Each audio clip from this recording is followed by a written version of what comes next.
Når man kommer til Danmark, så forventer jeg, at man finder sig et arbejde, og man lærer sproget, og man i det hele taget kommer til at tage det danske samfund og det værdisæt til sig, som vi har bygget vort land på. Og det vil sige, at man skal forsørge sig selv, man skal forsørge sin familie, og så skal man deltage for eksempel i de kulturarrangementer, der er. Man skal deltage i sportsklubber, det har vi en tradition for i Danmark, at man gør.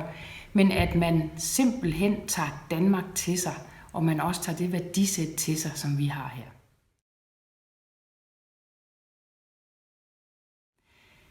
Når man kommer hertil, så forventer jeg jo som sagt, at man skal arbejde, og at man dermed kommer til at forsørge sig selv. Og når jeg forventer det, så er det klart, at så følger der også noget med, og det er jo, at der så er en mulighed for at komme ind på arbejdsmarkedet.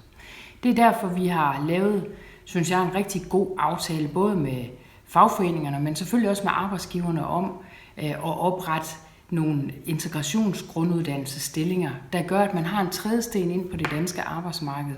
Og det er nogle trædesten, der gør, at man jo lærer dansk, at man får nogle kollegaer, og ikke mindst, at man får et netværk i Danmark. Fordi i Danmark, der er det sådan, at de jobs, der bliver besat, de bliver besat via netværk, altså ved at man kender nogen.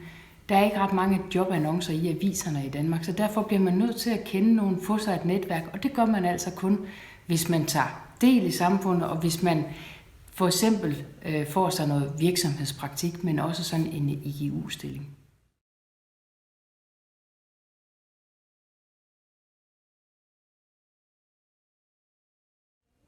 Jeg mener godt, at vi kan alle de ting på én gang, men det kommer til at kræve noget af os alle sammen. Det kommer nemlig til at kræve, at når man så kommer hertil som flygtning, altså hvis man skal have beskyttelse, jamen så skal man også forsørge sig selv og sin familie efterfølgende.